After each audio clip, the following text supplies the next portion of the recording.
Hi, good morning to all my medical aspirants. Okay, so today we are going to start our unit 4, the last second unit. Yes, I think it will end in March, mid of the March. The syllabus will be. उसके बाद हम लोग पूरे PYQs बनाएंगे and देखेंगे कि हाँ कितना सीखा. So we will go through that. Of course उसमें से बहुत सारी चीज़ें मुझे भी नहीं याद होगी. I am not sure about कि मुझे याद होगी because I use to read. मैं पढ़ती हूँ, ऐसा नहीं है मैं नहीं पढ़ती हूँ, बट आई हैव अ मोर मैं 12th को नहीं पढ़ती हूँ बहुत ज़्यादा, मैं टाइम नहीं दे पाती हूँ. I use to read more about my subjects. But हाँ, मुझे ये बहुत अच्छा लगता है. इसको पढ़ाना कह सकते हो या फिर पढ़ना भी अच्छा लगता है. So that's why I love to do this. Okay, so unit 4 आपके प्लांट फिजियोलॉजी को शुरू करते हैं. अब प्लांट की फिजियोलॉजी, सबसे पहले तो ये फिजियोलॉजी वर्ड क्या है. प्लांट तो समझ गए, पेड़ पौधा. What is this word physiology means. Physiology का क्या मतलब होता है. मतलब एक प्लांट के अंदर आपकी क्या क्या एक्टिविटीज़ रोल प्ले कर रही है, that will decide the what morphology of plant. Morphology इसी से डिसाइड होगी, फिजियोलॉजी से बिल्कुल होगी. मतलब आपके प्लांट के पास जो जो पर्टिकुलर एक एक स्ट्रक्चर्स है वो किस तरीके से काम कर रहे हैं, क्या वो अपना काम जो उनका काम है वो सही से कर रहे हैं या नहीं कर रहे हैं, this will decide the morphology of the plant. वैसे ही सेम ह्यूमंस में भी होता है. अब देखो, तो जो भी हम क्या करते हैं, डिस्क्रिप्शन करते हैं आपके स्ट्रक्चर एंड वेरिएशन का एक लिविंग ऑर्गेनिज्म में एक किसी गिवन पीरियड ऑफ टाइम पे. तो ये हमारे दो पार्ट में बेसिकली बढ़ जाते हैं जो कि अपेरेंटली हमारे इररिकॉन्सिलेबल पर्सपेक्टिव होते हैं बायोलॉजी के ऊपर. जो तुम्हारे दो पर्सपेक्टिव एसेंशियली जो होते हैं वो हमारे दो लेवल्स पे होते हैं. एक होता है ऑर्गेनाइजेशन टू लाइफ फॉर्म्स, मतलब कि जो भी ऑर्गेनाइजेशनल लेवल्स होते हैं एक लाइफ फॉर्म्स की, और साथ ही साथ एक होती है first, the second one is your phenomena. तो इसमें जब हम डिस्क्राइब करते हैं ऑर्गेनिज्म एंड उनके अबव लेवल ऑफ ऑर्गेनाइजेशन को, और सेकेंड में हम क्या करते हैं cellular and molecular level of organization को देखते हैं. मतलब कि आपके ऑर्गेनिज्म लेवल पे देखते हैं एंड एक आपके सेलुलर एंड मॉलिक्यूलर लेवल पे देखते हैं. तो आपके फर्स्ट में सबसे पहले तो आपके इकोलॉजी एंड कुछ डिसिप्लिन्स आ जाते हैं, और सेकेंडली आपके क्या आते हैं फिजियोलॉजी एंड बायोकेमिस्ट्री. मतलब कि आप जो मॉलिक्यूलर लेवल पे बात करते हो, सेलुलर से भी फिर किस पे चले जाते हो, मॉलिक्यूलर लेवल पे. तो that comes under plant physiology.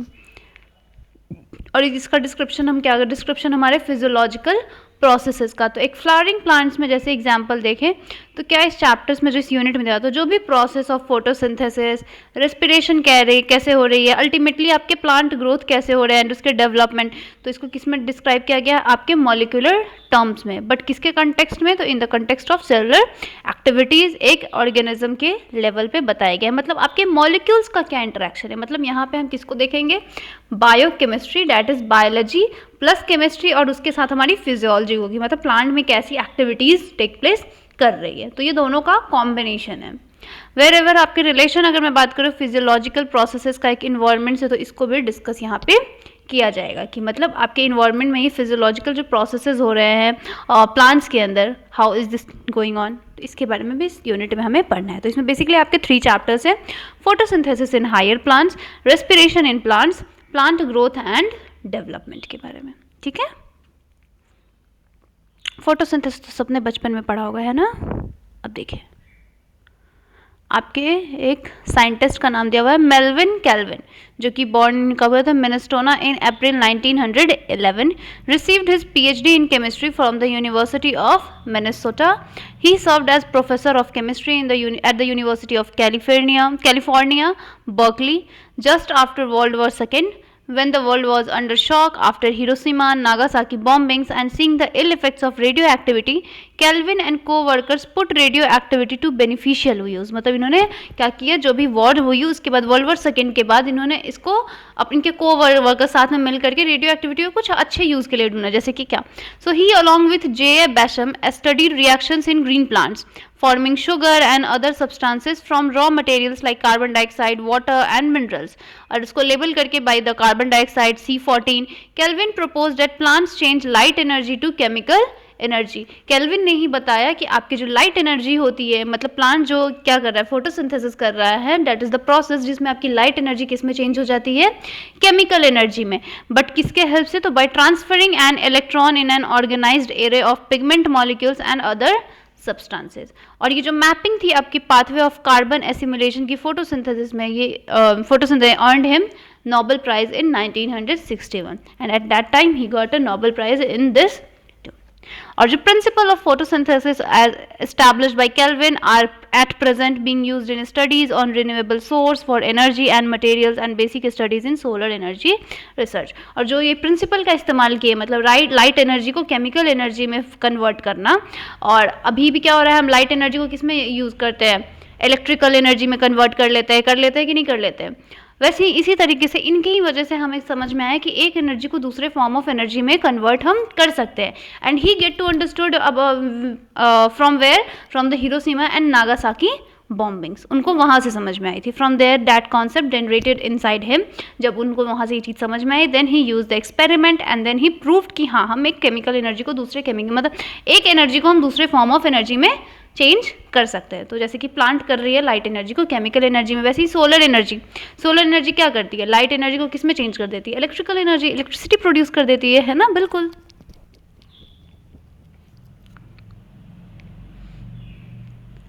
So this is about the Melvin kelvin. अब देखिए बेटा, यहाँ से आपका चैप्टर स्टार्ट होता है फोटोसिंथेसिस इन हायर प्लांट्स। तो एक हायर प्लांट्स में, अच्छा लोअर प्लांट्स क्यों नहीं दिया गया है, चलिए देखते हैं क्यों नहीं दिया, क्योंकि उसमें वेल डेवलप्ड आपके पूरे स्ट्रक्चर्स नहीं हो रहे थे इसलिए। अब देखो, जितने भी all animals including human beings, ये भी किस पर डिपेंड है, on plants for their food. So have you ever wondered from where plants get their food. तो क्या आपने कभी ऐसा सोचा है कि आपके प्लांट्स कहाँ से फूड मिलता है? ऑफ कोर्स सब बच्चे ने सोचा है, सबको ये बात पता है। तो green plants in fact have to make or rather synthesize the food they need and all other organisms depend on them for their needs। जो ये हमारा ग्रीन प्लांट्स होते हैं ना, ये जो हरे भरे पौधे होते हैं, प्यारे प्यारे से जो पौधे होते हैं, तो ये किस पर डिपेंड करते हैं, ये मतलब हम सब के सब इन पे ही अपने फूड के लिए डिपेंडेंट है। And they synthesize their food, and हमारे लिए भी ये खाना बना देते हैं। तो green plants make or rather synthesize the food they need through photosynthesis and therefore called autotrophs. क्योंकि ग्रीन प्लांट क्या करते हैं, अपना खाना खुद बनाते हैं by the process of photosynthesis, इसलिए हमने क्या बोला उन्हें, ऑटोट्रॉप्स। तो आपने ऑलरेडी सुना भी बेटा, पढ़ा होगा इसके बारे में, ऑटोट्रॉपिक न्यूट्रिशन, जो कि सिर्फ किस में पाए जाते हैं, प्लांट्स। और बाद बाकी जितने भी ऑर्गेनिज्म होते हैं वो डिपेंड करते हैं किस पे, ग्रीन प्लांट्स में अपने फूड के लिए, जिसे हम लोग क्या बोलते हैं, हेट्रोट्रॉप्स बोलते हैं। और ग्रीन प्लांट्स ही क्या करती है, फोटोसिंथेसिस प्रोसेस कैरी करती है। इसका मतलब क्या है कि एक फिजियोकेमिकल प्रोसेस होता है जिसमें यूज़ करती है लाइट एनर्जी को, ताकि वो क्या करते हैं, सिंथेसिस कर पाए एक ऑर्गेनिक कंपाउंड्स को। मतलब लाइट एनर्जी का इस्तेमाल करके वो क्या बनाती है, एक केमिकल एनर्जी का फॉर्मेशन होता है। तो अल्टीमेटली हमारे जितने भी लिविंग फॉर्म्स होते हैं अर्थ पे, वो डिपेंड करती है किस पे, सनलाइट पे, फॉर दी एनर्जी। और ये यूज़ करती है एनर्जी को कहाँ से, from the sunlight by plants doing photosynthesis. यही हमारा बेसिस ऑफ लाइफ है, किस पे, अर्थ पे। तो photosynthesis is important due to 2 reasons. अब फोटोसिंथेसिस क्यों ज़रूरी है, इसका 2 रीज़न है। सबसे पहले, it is the primary source of all food on the earth, क्योंकि ये क्या है, आपकी प्राइमरी सोर्स ही है फूड के लिए, जितने भी अर्थ पे जीव जंतु रह रहे हैं। साथ ही साथ it is also responsible for the release of oxygen into the atmosphere by green plants. और किस चीज़ के लिए रिस्पॉन्सिबल है, the very important part of our life, oxygen के लिए, क्योंकि हमारे जो एटमॉस्फेयर पे जितने भी ऑक्सीजन प्रेजेंट होते हैं, they are what released by the plants. So have you ever thought what would happen if there were no oxygen to breathe? कभी सोचो ऐसा, ब्रेथ, अगर आपके सांस लेने के लिए बिल्कुल भी अर्थ पे ऑक्सीजन नहीं मिले। Of course there are lots of places, जैसे कि अभी दिल्ली का जो हाल है, what to say about it, मतलब बहुत बड़ा है, like it's too bad. Air quality, health issues उसकी वजह से बहुत ज़्यादा होते हैं। कितना भी लोग अगर मेडिटेशन कर ले, एक्सरसाइज करे, योगा करे, चलो ठीक है, फिर भी वो फिट रह सकते हैं। बट जब तक एयर क्लीन, अगर वो गंदा भी हम नहीं किया बेटा, इट्स नॉट द कि मतलब नेचर नहीं कर दिया। ऑफकोर्स नो, नेचर को हमने डिस्ट्रॉय किया है, इसलिए नेचर हमें डिस्ट्रॉय करेगी। That's a very tit for tat type of thing. तो चलिए देखो, this chapter focuses on the structure of the photosynthetic machinery. तो ये जो चैप्टर है इसका फोकस ही यही है आपके फोटोसिंथेटिक मशीनरी में, and the various reactions that transform light energy to into chemical energy. और इसमें जो रिएक्शंस होते हैं, वेरियस रिएक्शंस जो होते हैं, ये क्या करते हैं, ट्रांसफॉर्म करते हैं आपके लाइट एनर्जी को किसमें, केमिकल एनर्जी में। So this is about the introduction part. अब समझते हैं व्हाट डू वी नो। अब देखो, इसमें ये सारे पार्ट पढ़ने हैं आपके, what do we know, early experiments क्या हुए, where does photosynthesis takes place, photosynthesis किस पार्ट में होती है प्लांट की, हाउ मेनी पिगमेंट्स इन्वॉल्व्ड, हाँ pigments are involved in photosynthesis, आपके कितने पिगमेंट्स इन्वॉल्व होते हैं फोटोसिंथेसिस में, what is light reaction, light reaction क्या है, इलेक्ट्रॉन ट्रांसपोर्ट क्या है, where are the ATP and NADPH use, कहाँ पे हमारा ATP और NADPH पीएच का यूज़ होता है, C4 पाथवे क्या है, फोटो रेस्पिरेशन क्या है, कुछ फैक्टर्स जो अफेक्ट करती हैं हमारे फोटोसिंथेसिस को. So what is all this? So what do we know, हम क्या जानते हैं? So let us try to find out what we already know about photosynthesis. चलिए तो देखते हैं कि हम क्या जानते हैं आपके फोटोसिंथेसिस के बारे में. सो हम हमारे कुछ सिंपल एक्सपेरिमेंट्स होते हैं जो कि आपने अर्लियर क्लासेस में भी किया होगा. क्या देखने के लिए? टू सी कि ग्रीन प्लांट्स, जो मतलब ग्रीन प्लांट्स होते हैं उसके जो लीफ होते हैं, they have a green pigment that is known as chlorophyll. Light and carbon dioxide ज़रूरी होती है किसके लिए? फोटोसिंथेसिस प्रोसेस के लिए होने के लिए. तो आपने एक्सपेरिमेंट जो किया होगा तो उसमें देखा होगा स्टार्च का फॉर्मेशन दो लीव्स में, एक वेरिएटेड लीव या फिर कह सकते हैं लीव जो कि पार्शियली कवर्ड होगी किससे? ब्लैक पेपर से, एंड उसको एक्सपोज करते हैं लाइट से, तो हमें पता चलता है कि क्या फॉर्मेशन होता है यहाँ पे आपके स्टार्च. तो टेस्टिंग में ये लीव्स में हमारे क्या दिखते हैं? प्रेजेंस दिखते हैं स्टार्च का. मतलब इससे क्लियर हो जाता है कि यहाँ पे कौन सी प्रोसेस हुई है? फोटोसिंथेसिस. क्योंकि फोटोसिंथेसिस का ही क्या है? बाय प्रोडक्ट ही तो बन रहा है ना, जो कि हमारे सिर्फ ग्रीन पार्ट्स ऑफ लीव्स में देखने को मिलेगा जहाँ पे सनलाइट का प्रेजेंस रहा. जिसको हमने कवर कर दिया था वहाँ पे ये प्रोसेस नहीं हो पाया. डैट मीन्स इससे क्या क्लियर हुआ कि हमारे फोटोसिंथेसिस प्रोसेस को होने के लिए हमें क्या चाहिए? That green pigment. तो ये तो हम पहले से जानते हैं ना. अब देखो एक और एक्सपेरिमेंट यहाँ पे बताया गया है.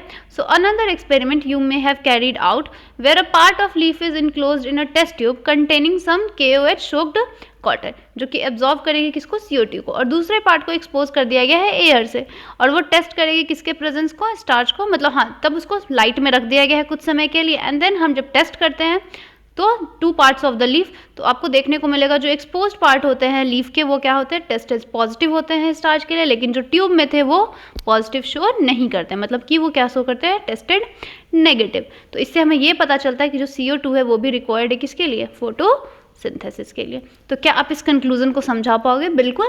सो इट्स लाइक नेसेसरी कि आपका जो ये रिएक्शन टेक प्लेस करे उसमें आपको क्या ज़रूरत है? आपकी क्लोरोफिल पिगमेंट भी होती है, फोटो और कार्बन डाइऑक्साइड भी होती है, लाइट भी होती है ना, तभी जाकर के आपके क्या बनते हैं? वाटर भी होती है. Then the product is basically formed. अब कुछ और आपके अर्ली एक्सपेरिमेंट्स क्या थे? देखो इसको प्रेस्टलेज के एक्सपेरिमेंट बोलते हैं. देखो प्रेस्टलेज एक्सपेरिमेंट. देखो इस डायग्राम में हमने क्या देखा? पहला डायग्राम है जिसमें एक कैंडल को रख दिया गया है, ठीक है, जला करके, और उसमें चूहा को छोड़ दिया गया. लाइक आफ्टर सम टाइम क्या हुआ? कैंडल भी बुझ गया और चूहा भी मर गया. दूसरे में क्या कर दिया गया? एक बस छोटे से पौधे को भी डाल दिया गया है, चूहा को भी डाला गया और कैंडल को भी डाला गया. एंड जब उसको ऑब्जर्व भी किया गया आफ्टर सम टाइम, तो देख रहे हैं कि चूहा भी जिंदा है, कैंडल भी जल रही है और पौधा भी जिंदा है. तो कोई प्रॉब्लम नहीं है. तो इससे हमें क्या पता चलेगा? So let's start with this.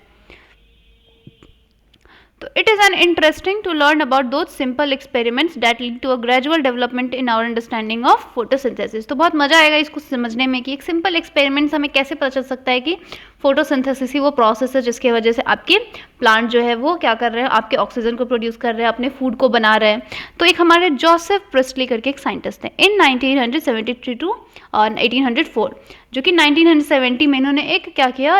Experiment को परफॉर्म किया, सीरीज ऑफ, जिसमें इन्होंने रिवील किया कि एक एसेंशियल रोल होता है एयर का. किसके लिए? तो ग्रोथ ऑफ ग्रीन प्लांट्स. तो प्रेस्टली ने रिकॉल किया, यू में रिकॉल, जो भी हमारे डिस्कवर्ड ऑक्सीजन 1774 में. तो प्रेस्टली ने एक कैंडल को क्या, बर्निंग कैंडल को क्या किया? क्लोज्ड स्पेस में डाल दिया, एक बेल जार से उसे कवर कर दिया. सून गेट एक्सटिंग्विश्ड, मतलब वो तुरंत ही बुझ गई. Similarly a mouse would soon suffocate in a closed space, और चूहा भी वहीं पे सफोकेट करते करते क्या हुआ? मर गया.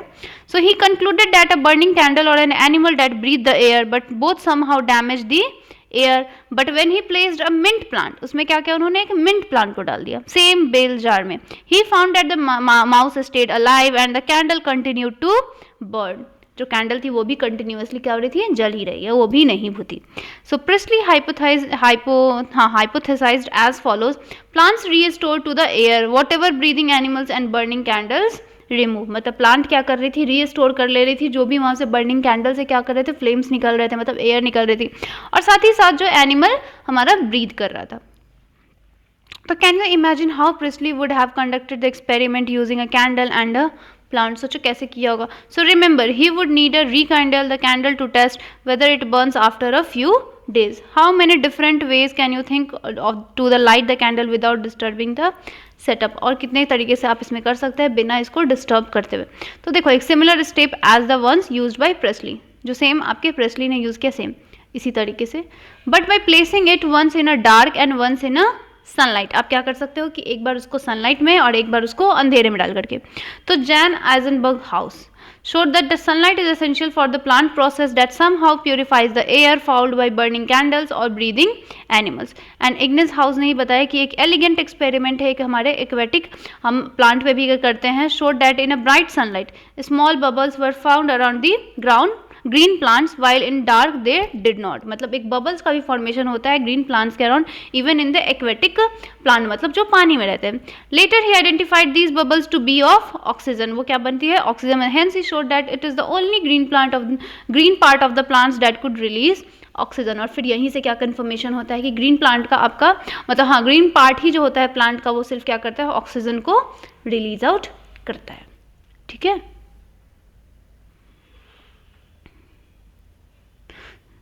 so it was not until about 1854 that Julius von Sachs provide evidence for the production of glucose when plants grow। मतलब अभी तक 1854 नहीं, तब तक हमने क्या किया, जूलियस जो वॉन सैक्स एक और हमारे साइंटिस्ट थे, इन्होंने बताया कि कैसे हमारे जो प्रोडक्शन होते हैं ग्लूकोज का जब प्लांट्स क्या करता है ग्रो करता है। तो ग्लूकोज जो होता है यूजुअली स्टोर्ड किस फॉर्म में होता है स्टार्च के फॉर्म में। एंड लेटर इनके स्टडीज़ ने बताया जो ग्रीन सब्सटेंस जो हमारे प्लांट्स में होते हैं क्या है क्लोरोफिल, जिसे आज हम जानते हैं, वो लोकेटेड होती है कि स्पेशल बॉडीज़ में, जिसे बाद में क्या बोला गया क्लोरोप्लास्ट, बट उस टाइम पे तक इसका नाम नहीं पता था, जो कि एक प्लांट सेल्स में पाया जाता है कि स्पेशल बॉडीज़ के फॉर्म में, बस उसको एक स्पेशल बॉडीज़ नेम दे दी गई थी। साथ ही साथ उन्हें क्या पता चला, he found that the green plants parts in plant is where glucose is made and that the glucose is usually stored as starch. And then ये बताया इन्होंने कि जो ग्लूकोज जो हमारा बन रहा है ग्रीन पार्ट ऑफ प्लांट में, एंड बाद में चल करके वही ग्लूकोज क्या हो जाती है स्टोर्ड हो जाती है as a form of starch. Now consider आप एक इंटरेस्टिंग एक्सपेरिमेंट जो कि किसने किया, TW एंगलमैन ने 1843 टू 1909 एक प्रिज्म को लेकर के he split light into spectral components and फिर एक वो ग्रीन एल्गी पे क्या करते हैं उस लाइट को इल्यूमिनेट करते हैं, दैट वाज क्लोरोफोरा पे ये एक्सपेरिमेंट किया था। And placed in a suspension of aerobic bacteria, और उसको कहाँ रख दिया एक सस्पेंशन मीडियम में ऑफ एरोबिक बैक्टीरिया। बैक्टीरिया जो थी वो डिटेक्ट कर पा रही थी साइट्स ऑफ ऑक्सीजन के इवोल्यूशन को, and he observe that the bacteria accumulated mainly in the region of blue and red light of the split spectrum. और उन्होंने क्या देखा कि जो बैक्टीरिया है ज़्यादा वो कहाँ पहुंची हुई है जहाँ पे ब्लू और रेड लाइट पड़ रही है, डैट मीन्स कि जहाँ पे ऑक्सीजन का प्रेजेंस क्या है ज़्यादा है। तो इससे हमें क्या पता चला फर्स्ट स्पेक्ट्रम से जो फोटोसिंथेसिस इन्होंने डिस्क्राइब किया, जो कि रफली एक एब्जॉर्प्शन बता रही थी कि spectra chlorophyll A and chlorophyll B की, मतलब क्लोरोफिल में भी क्या हुए आपके टाइप्स आए, that is chlorophyll A and B, जो कि एक पर्टिकुलर लाइट रेज को एक्सेप्ट करती है, क्योंकि लाइट जो आती है वो क्या करती है कलर्स में वो बढ़ जाते हैं। तो यहाँ पे ये हुआ कि वो ब्लू एंड रेड लाइट को ज़्यादा रिस्पॉन्स कर रही है। And by the middle of 19th century जो की फीचर्स थे आपके प्लांट फोटोसिंथेसिस के, इसके बारे में भी जाना, जिसको हम लोग नेमली क्या बोलते हैं, तो प्लांट्स जो होती है वो लाइट एनर्जी को यूज़ करती है किसको बनाने के लिए, टू मेक कार्बोहाइड्रेट्स, कहाँ से, तो कार्बन डाइऑक्साइड एंड वाटर। और जो इसका एम्पेरिकल इक्वेशन है जो कि आप बचपन से पढ़ते आ रहे हो बेटा, CO2 + H2O light CH2O + O2, और जो CH2O रिप्रेजेंट किया गया किसको कार्बोहाइड्रेट को, डैट मीन्स ग्लूकोज, मतलब इसको क्या हो जाएगा 6 हो जाएगा, तो 6 कार्बन शुगर। और यहीं से हमें क्या पता चला आपके बेटा फोटोसिंथेसिस जो प्रोसेस हो रही है। अब देखो कंट्रीब्यूशन, मतलब इसमें बहुत बड़ा कंट्रीब्यूशन रहा है किसको समझने में हमारे फोटोसिंथेसिस को, जो कि एक किसके माइक्रोबायोलॉजिस्ट थे, डैट वाज कॉर्नेलियस वैन नील, जो कि 1897 टू 1985 उन्होंने बताया था। तो इनके एक स्टडीज़ थी पर्पल एंड ग्रीन बैक्टीरिया पे, जिन्होंने इसमें डेमोन्स्ट्रेट किया था जो फोटोसिंथेसिस होती है एसेंशियली एक लाइट डिपेंडेंट रिएक्शन है, मतलब जो फोटोसिंथेसिस प्रोसेस है लाइट डिपेंडेंट रिएक्शन है, जिसमें हमारा हाइड्रोजन जो होता है एक सुटेबल ऑक्सीडाइजेबल कंपाउंड को बनाता है, जो कि रिड्यूस करती है किसे कार्बन डाइऑक्साइड को कार्बोहाइड्रेट्स। और इन्होंने ऐसे बताया H2A + CO2 लाइट, तो 2A बनेगी, मतलब आपके 2A डैट मीन्स कि 2 O2 बन जाएगी अगर ऑक्सीजन है तो, फिर CH2O एंड H2O। तो इसी तरीके से इन्होंने एक्सपेरिमेंट्स को बताया। वैसे ही ग्रीन प्लांट्स जो आपके H2O जो कि क्या है, हाइड्रोजन डोनर, और ऑक्सीडाइज्ड किस में हो जाते हैं, O2 में। तो सम ऑर्गेनिज्म, कुछ ऑर्गेनिज्म जो रिलीज नहीं करते हैं O2 को ड्यूरिंग फोटोसिंथेसिस। तो अगर मान लो जब H2S रहेगा तो यहाँ पे हाइड्रोजन डोनर जो होगा purple and green sulphur bacteria, तो ऑक्सीडेशन प्रोडक्ट आपके क्या बनेंगे, सल्फर और सल्फेट, जो कि वो O2 नहीं बनेंगे। तो इस तरीके से इन्होंने बताया कि जो O2 इवॉल्व होते हैं आपके ग्रीन प्लांट से, वो कहाँ से आते हैं, H2O से आते हैं, ना कि आपके कार्बन डाइऑक्साइड से। ये आपसे क्वेश्चन बेटा पूछा जा सकता है कि जो आपके O2 बनते हैं, मतलब जो ऑक्सीजन बनता है, वो क्या वो कार्बन डाइऑक्साइड से आता है या फिर पानी से आता है। तो that will come from the H2O, not from CO2 से नहीं आता है। तो ये लेटर इसको प्रूव किया गया हमारे रेडियो आइसोटोपिक टेक्निक्स का इस्तेमाल करके, और करेक्ट इक्वेशन को फिर आपका जो फोटोसिंथेसिस के लिए लिखा गया, दिस इज इट। उससे पहले तो वो सारे क्या थे, एक्सपेरिमेंट्स थे, ऐसे ऐसे इक्वेशन हुआ, तो नहीं कुछ ऐसा हो रहा था, नो लाइक डैट। तो फाइनली जो हमारा जिस इक्वेशन को हम लोग क्या करते हैं, मानते हैं, तो that is 6CO2 + 12H2O light then C6H12O6 + 6H2O + 6O2। मतलब एक फोटोसिंथेसिस प्रोसेस में लगभग आपके 6 ऑक्सीजन मॉलिक्यूल्स को रिलीज किया जाता है, और C6H12O6 जो है वो ग्लूकोज को रिप्रेजेंट कर रही है। O2 जो होती है वो कहाँ से रिलीज होती है, तो from the water. And then ये हमारी प्रूफ कर, this was proved by using radio isotope technique. और इसको प्रूफ कैसे किया गया, तो आपके रेडियो आइसोटोप टेक्निक का इस्तेमाल करके। और उसमें हाँ कौन से बैक्टीरियाज का यूज किया, तो ये याद रखिएगा, पर्पल और ग्रीन सल्फर बैक्टीरियाज का।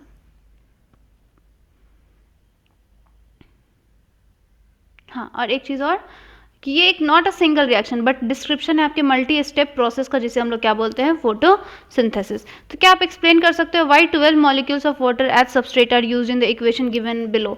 तो यहाँ पे तो यहाँ पे 12 वाटर मॉलिक्यूल्स दिया जा रहा है, because to balance the reaction, है ना, अदरवाइज नहीं तो रिएक्शन वो प्रॉपर प्रोसीड नहीं कर पाएगी। नेक्स्ट क्लास में बेटा हम लोग देखेंगे where does photosynthesis take place, मतलब हमारा जो फोटोसिंथेसिस प्रोसेस है वो कहाँ होता है। ये आपके अर्ली जो एक्सपेरिमेंट्स थे ना, इसमें जो साइंटिस्ट के नाम है बेटा, अच्छे अच्छे साइंटिस्ट का नाम है, तो इसको थोड़ा सा कवर अप कर लीजिएगा। Okay, so bye, have a nice day. Questions practice करते रहो। अब सिलेबस तो लाइक NDA 1 महीना और है, हाँ, बट तब तक कोशिश करो ये ख़त्म करो आप अपना। Okay, so bye.